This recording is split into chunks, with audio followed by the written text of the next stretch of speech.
চলছে প্রথম বিশ্বযুদ্ধ। অস্ট্রেলিয়ার সৈন্যদের নিয়ে ফ্রান্সের পথে রওনা হয় এক জাহাজ। জাহাজে থাকা 2 অস্ট্রেলীয় সেনা এক চিঠি লেখেন আর সেটা কাচের বোতলে ভরে সমুদ্রে ছুঁড়ে মারেন। পার হয়ে যায় 100 বছরেরও বেশি সময়। পশ্চিম অস্ট্রেলিয়ার পিটার ব্রাউন মেয়েকে সঙ্গে নিয়ে অন্য দিনের মতোই ওয়ার্টন সৈকতের আবর্জনা পরিষ্কার করছিলেন। তখনই তারা খুঁজে পান বোতলবন্দী ওই চিঠি। ব্রাউনের স্ত্রী ডেভ বলেন, আমরা অনেকবার সৈকত থেকে আবর্জনা পরিষ্কার করেছি।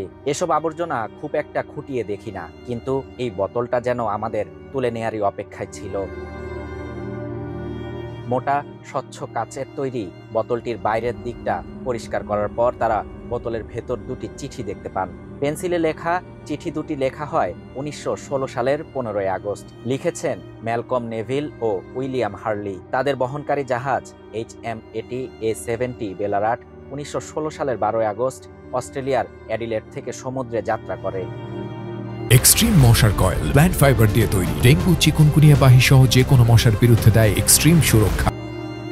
1 বছর পর যুদ্ধে নিহত হন নেভিল, আর হার্লি যুদ্ধে 2বার আহত হলেও প্রাণে বেঁচে যান। নেভিল চিঠিতে অনুরোধ করেছিলেন চিঠির এই বোতল কেউ খুঁজে পেলে যাতে তার মা রবার্টিনা নেভিলের কাছে পৌঁছে দেন। আর হার্লির মা মারা গেছেন আগেই, তাই তিনি চিঠিটি যিনি পাবেন তাকেই রেখে দিতে বলেন।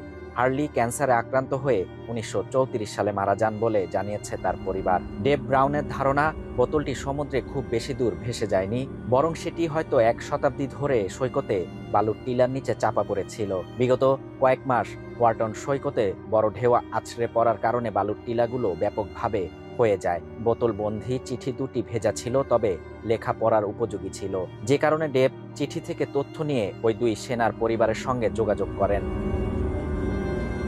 হার্লির নাতনি অ্যান টার্নার বলেন, তার পরিবার এই আবিষ্কারে খুবই অবাক হয়েছেন। তিনি আরো বলেন, আমরা এখনো বিশ্বাস করতে পারছি না, এটা সত্যি এক অলৌকিক ঘটনা। অস্ট্রেলিয়ান ব্রডকাস্টিং কর্পোরেশনের এক সমুদ্র বিজ্ঞান অধ্যাপক জানিয়েছেন, বোতলটি হয়তো প্রথমে মাত্র কয়েক সপ্তাহ পানিতে ভেসেছিল, এরপর ওয়ার্টন সৈকতে বালুর নিচেই 100 বছর ধরে চাপা পড়েছিল।